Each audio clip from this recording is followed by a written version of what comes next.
ओम नमः सिद्धेभ्य। ओम नमः सिद्धेभ्य। ओम नमः सिद्धेभ्य। नमो जनाणम। सभी को सादर श्रद्धात्मक वंदन।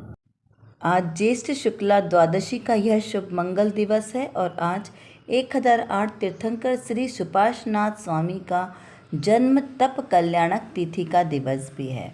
ऐसे पावन अवसर पर जो आज हमें संदेश प्राप्त हुआ है उसमें जीव के पुरुषार्थ को बताया गया है कि किस प्रकार जीव जो उग्र पुरुषार्थी जीव है वह कैसे अपने लक्ष्य को शीघ्रता से प्राप्त कर लेता है। तो चलिए आइए पढ़ते हैं ये संदेश जो श्री इष्टोपदेश ग्रंथ जी के 4 नंबर की गाथा के आधार से लिया गया है। यह ग्रंथ आचार्य पूज्यपाद स्वामी द्वारा विरचित बहुत ही सुंदर ग्रंथ है जिसमें मात्र 51 छंद है, लेकिन बहुत ही सारभूत यह ग्रंथ है। यहाँ पर लिखा है कि जहाँ आत्मभाव भव्य जीवों को मोक्ष देता है वहाँ स्वर्ग कितना दूर है।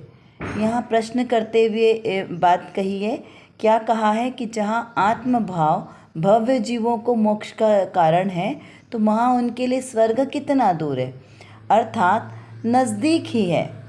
दृष्टांत यहाँ पर उदाहरण देते हैं कि जो मनुष्य भार को 2 कोस तक जल्दी ले जाता है वह मनुष्य उस भार को अर्ध कोस तक ले जाने में क्या थक जाएगा?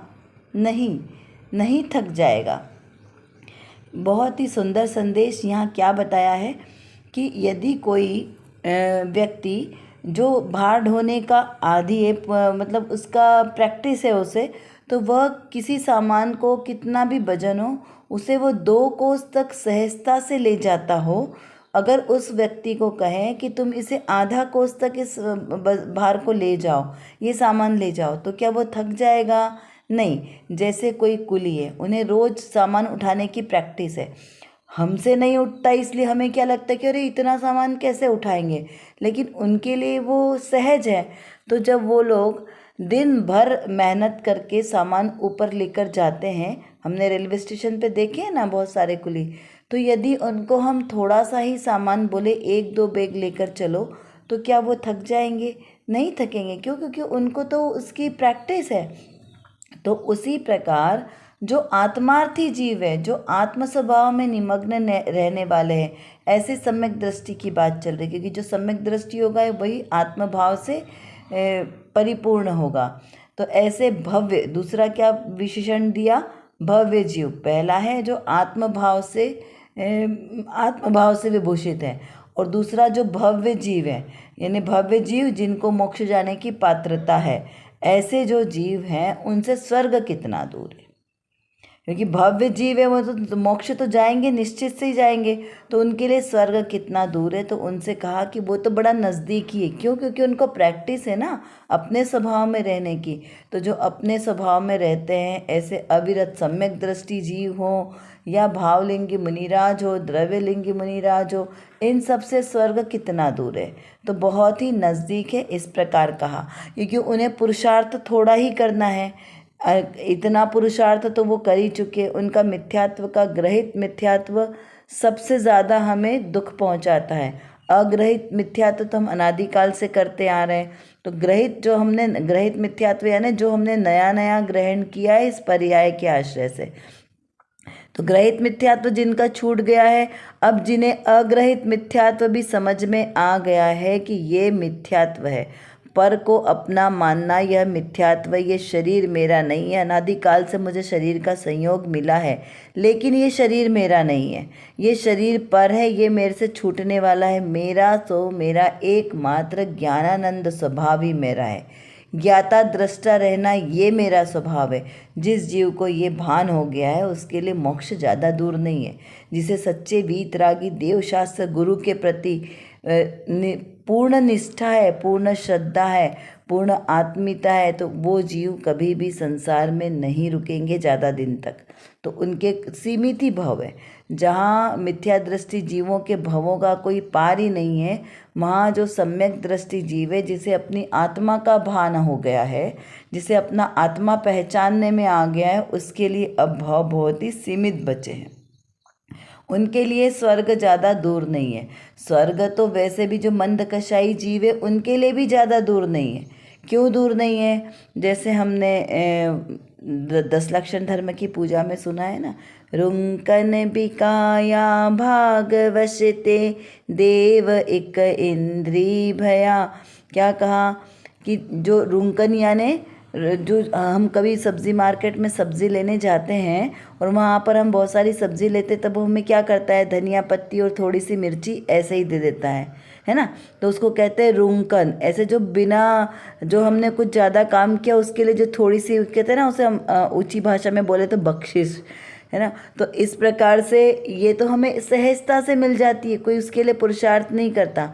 एक किसान अपने खेत में फसल बोता है, तो क्या वो घास उगाने के लिए फसल बोता है? नहीं, घास तो उसको फ्री में मिल जाती है चारे के लिए। वो उगाता तो फसल को है, मेहनत तो फसल करने के लिए करता है, लेकिन आसपास खेत में सहज ही वो घास उग जाती है चारे के रूप में, तो वो उसे कैसी फ्री में मिल जाती है। तो इसी प्रकार जो जीव, जो आत्मार्थी जीव अपने आत्मभाव को जानता है, जो भव्य जीव है, जो मोक्ष का साधन करता है, एकमात्र ज्ञाता दृष्टा रहकर अपनी आत्मा की साधना करता है, ऐसे भव्य जीवों को स्वर्गादिक गतियाँ तो फ्री में मिल जाती है, निश्चित ही मिल जाएगी। उसमें कोई बड़ी बात नहीं है। स्वर्ग में जाना कोई बहुत बड़े पुरुषार्थ की आवश्यकता नहीं है, वहाँ पे सहज ही मिल जाएगा। क्यों? क्योंकि भवनत्रक में तो जाना सहज है ना। 4 प्रकार के देव, स्वर्ग में भी 4 प्रकार की व्यवस्था है, वैमानिक, व्यंतरवासी, भवनवासी और ज्योतिषवासी। तो भवनत्रक में कौन आएंगे? व्यंतरवासी, भवनवासी और ज्योतिषवासी भवनत्रक में आएंगे। और यहाँ तो मिथ्या दृष्टि जीव भी जा सकता है, बस उसके लिए उनको कितनी क्वालिफिकेशन चाहिए? मंद कषाय हो, अल्प आरंभ परिग्रह हो, और बस इतने में उनको वहाँ पर मिल जाती है स्वर्गादिक गतियाँ। तो मंद कषाय तो भाई जो जीव, बहुत सारे जीव पुरुषार्थ करके मंद कषाई हो जाते हैं।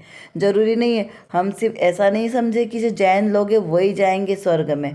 अजैन जो है वो भी बहुत सारे मंद कषाई होते हैं, हमने देखे ना बहुत बार। उन्हें धर्म का कुछ ज़्यादा पता नहीं है, लेकिन उनकी कषायों की बहुत मंदता होती है। वो सारे दिन अपने इष्ट देवता का स्मरण करते रहते हैं, जाप, पूजा पाठ, अनुष्ठान आदि में लगे रहते हैं। उनके पास भी बहुत अल्प परिग्रह होता है, बहुत मतलब उनकी सीमित साधन होते हैं। तो वो सब स्वर्गादिक के लिए क्वालिफाइड हैं। तो कोई ऐसा बहुत बड़ा बात नहीं है कि वहाँ पर जाने के लिए कैसे जीव को चाहिए। जो मोक्ष जाना हमारा लक्ष्य है, वहाँ तक पहुँचने के लिए हमें क्वालिफिकेशन करनी है अपनी, है ना। क्योंकि वो मोक्ष जाना वो ज़्यादा हमारे लिए इम्पॉर्टेंट है। ये स्वर्गादिक जाना ये हमारे लिए कोई बड़ी बात नहीं है। तो यहाँ पर जाना तो सहज ही है पुरुषार्थी के लिए। जो आत्मार्थी है उसको तो ये चीज़ें सहज ही मिल जाएगी। हाँ, जिनको आत्मा का भान ही नहीं है उनके लिए भी दिल्ली बहुत दूर है। जिनको अभी पांच इंद्री के विषयों में ही आ सकती है, जिन्हें बहुआरंभ परिग्रह की इच्छा है, जिन्हें ऐसा लगता है कि इस संसार में आए फिर पता नहीं है संसार कब मिले, खाओ पियो और ऐश करो, उनके लिए ज़रूर स्वर्ग भी दूर है। लेकिन जो आत्मभाव से तिरोभूत है, ऐसा जो आत्मार्थी जीव है, उसके लिए स्वर्गाधिक दूर नहीं है। यहाँ पर बहुत सुंदर दृष्टांत दिया है कि जैसे कोई बहुत भार को ढोने वाला है और वो 2-4 कोस भार को लेके जा सकता है। अब यदि उसे कहे कि तुम्हें आधा ही कोस लेकर जाना है, तो उसे क्या भार लगेगा?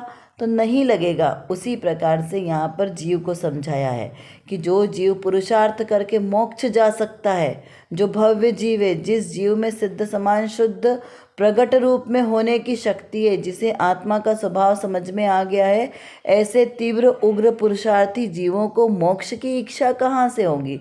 उसका लक्ष्य तो उसको स्वर्गादिक की इच्छा कहाँ से होगी? उसका लक्ष्य तो मोक्ष जाने का है। वो तो मोक्ष की, जो जीव मोक्ष की तैयारी कर रहा है वो स्वर्गादिक जगहों को देखेगा क्या? नहीं देखेगा, क्योंकि वो तो सहज ही सिद्ध है। इस प्रकार यहाँ पर इसका अर्थ समझना। चलिए अब देखते हैं आज की रत्नकणिका में कौन सी विशेष बात आई है। आज की रत्नकणिका श्री परमात्मा प्रकाश जी ग्रंथ के 88 नंबर के गाथा के आधार से लिया गया है, जो आचार्य देव योगेंदु देव द्वारा विरचित है। तो इस गाथा का भावार्थ, हम अन्वयार्थ देखते हैं।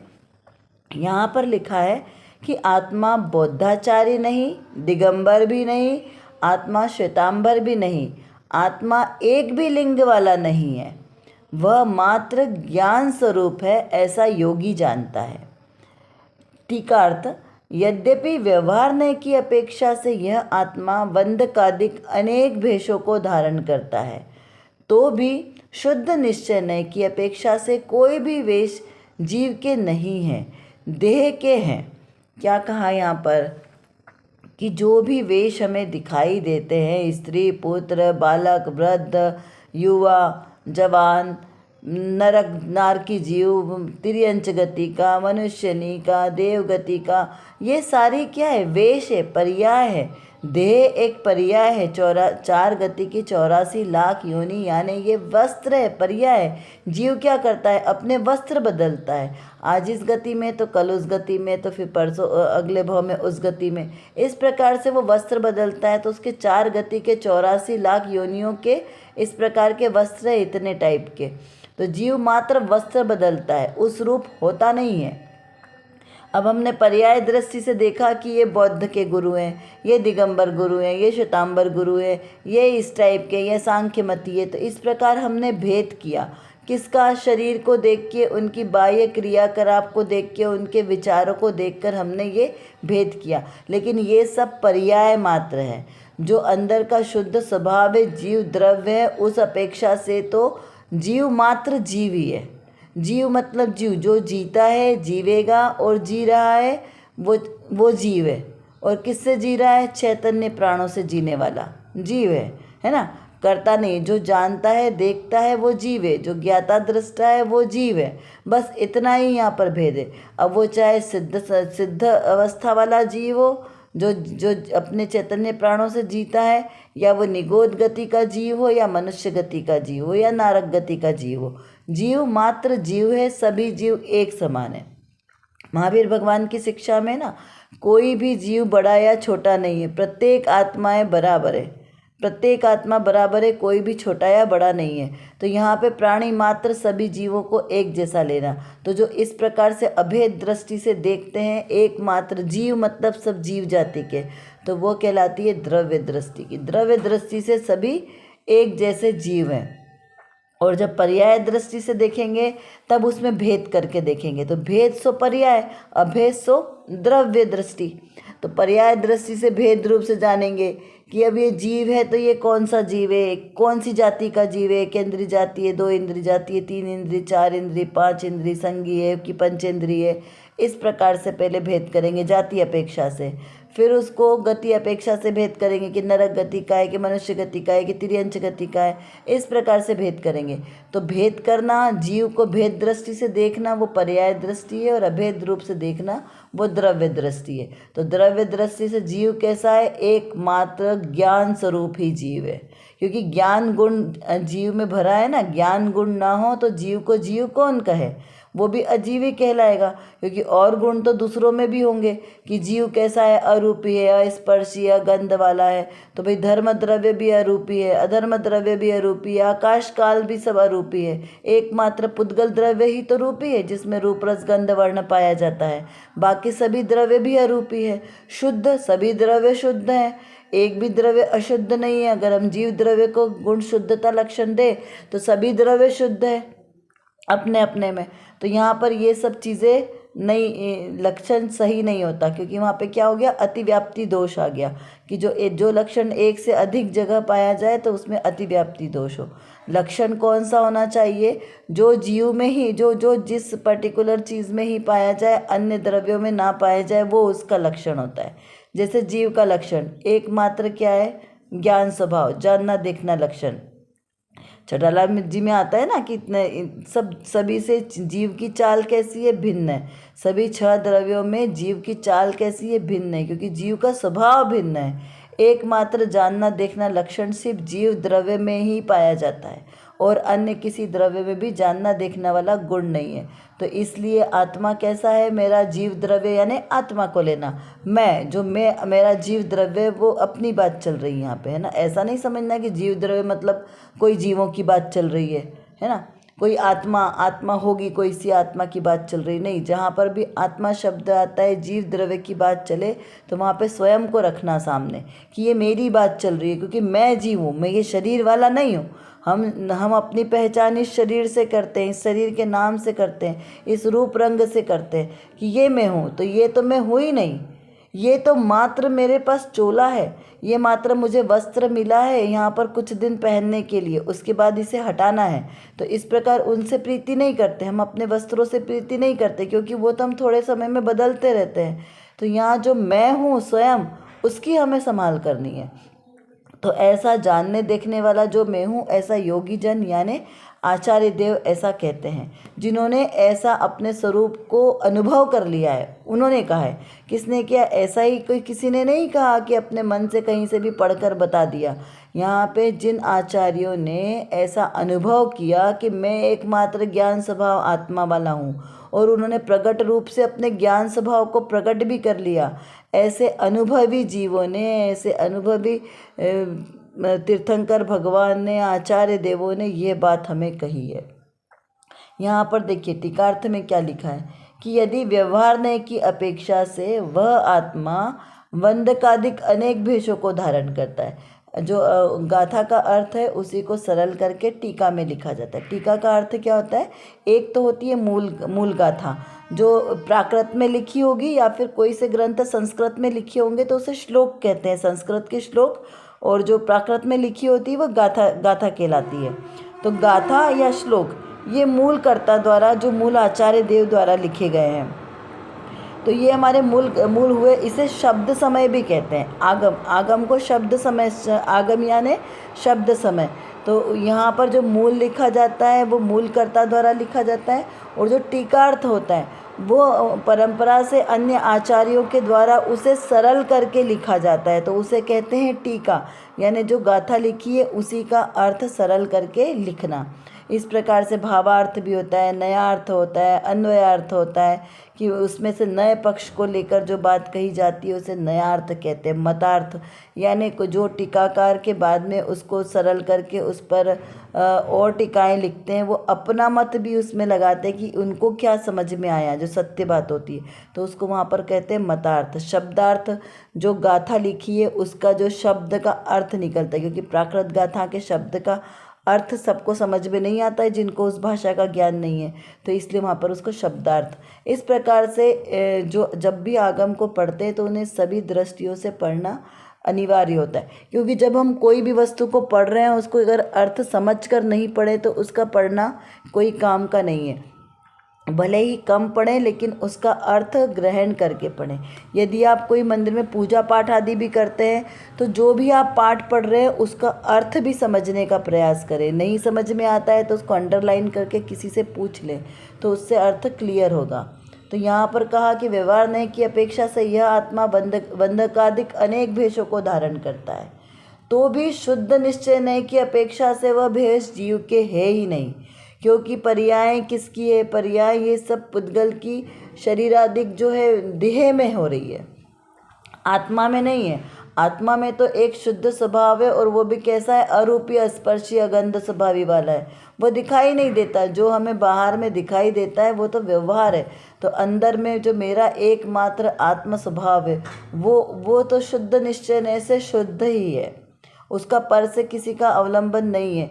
अलिंग ग्रहण वाला है मेरा आत्मा। आत्मा कैसा है? अलिंग ग्रहण है, पर द्रव्य को वो ग्रहण करता ही नहीं है किसी भी। ना तो मेरे आत्मा में जीव स्थान है, मार्गणा स्थान है, गुण स्थान है, औदायिक भाव, ये सारे औदायिक भाव में क्रोध, मान, माया, लोभ आदिक, ये मेरे अंदर में भाव ही नहीं। ना तो मैं स्त्री हूँ, ना पुरुष हूँ, ना मैं नपुंसक हूँ। मैं कैसा हूँ? एकमात्र ज्ञान मात्र स्वभाव वाला हूँ, ज्ञान मात्र स्वभाव वाला मैं आत्मा हूँ। तो ऐसा अनुभव जब करते हैं तो वो द्रव्य दृष्टि का विषय होता है। इस प्रकार यहाँ पर इसको समझना है। अब चलिए कुछ प्रश्नों के माध्यम से हम थोड़ा सा चिंतन और करते हैं। हमें विचार करना है कि मैं सिद्ध समान शुद्ध हूँ, तो सिद्धालय कितना दूर है? जब हमने ये अनुभव कर लिया है कि मैं सिद्ध समान शुद्ध हूँ, तो सिद्धालय कितना दूर है? क्योंकि सिद्ध कहाँ रहते हैं? सिद्धालय में। तो हमें विचार करना है कि यदि हम सिद्ध समान हैं तो हमारा सिद्धालय हमसे कितना दूर है, और यदि हम अभी भवालय में हैं, भोग हमें करना है तो हमारे से भव हमारे कहाँ कहाँ है। हमें दोनों का समीचीन विचार करना है कि हमें भव चाहिए या सिद्धालय चाहिए। तो यदि सिद्धालय चाहिए तो उस रूप ही हमारी परिणति होनी चाहिए। जैसे कोई मनुष्य वजन उठाकर 2 कोस तक चल सकता है तो क्या वह 1 कोस तक नहीं चल सकता? विचार करें, इससे सिद्धांत का विचार करें कि इसमें से कौन सा सिद्धांत घटाया गया और हमें उससे क्या प्रयोजन की सिद्धि होगी। अपने लक्ष्य की प्राप्ति कौन कर पाते हैं? नास्ति से आत्मा क्या नहीं है और अस्ति से आत्मा कैसा है, विचार कीजिए। निश्चय न से आत्मा भेष रहित शुद्ध भाव वाला है, इस पर विचार करें। तो कैसा है ये मेरा आत्मा? आत्मा में कौन से गुण हैं, इसका विचार करें। कर विचार तो पाम, हम जितना विचार करेंगे उतना ही हमारा विषय क्लियर होगा, क्योंकि हमारे पास समय की कमी है और जानना बहुत ज़्यादा है। और किसको जानना है? अपने ही ज्ञायक स्वभाव को जानना है। तो जब तक हम अपने इस ज्ञायक स्वभाव को नहीं जानेंगे तब तक हमारा कोई भी कार्य सिद्ध नहीं हो सकता। तो एकमात्र जो मेरे अंदर मतलब मेरे आत्म स्वभाव में जो ज्ञान नाम का विशेष गुण है, इस गुण को एकमात्र अपने ज्ञायक स्वभाव को जानने में लगाएं तो निर्विकल्प दशा की प्राप्ति होगी। और इस निर्विकल्प दशा के ही आश्रय से हमें शाश्वत सुख की प्राप्ति होगी। तो वो शाश्वत सुख हमें प्राप्त हो, इसीलिए पुरुषार्थ करना आवश्यक है। उसके लिए व्यवहार से तो सच्चे वीतरागी देवशास्त्र गुरु का आश्रय लेना योग्य है और निश्चय नय से मेरी निज शुद्धात्मा का आश्रय लेना ही सर्वश्रेष्ठ उपाय है। अभी के लिए बस इतना ही। विशेष चर्चा हम आगे की कक्षाओं में करेंगे। तब तक हम अपने आत्मस्वरूप को जानें, पहचानें और उसी में लीन रहें। इसी विशेष मंगल भावना के साथ आप सभी को सादर जय जिनेंद्र।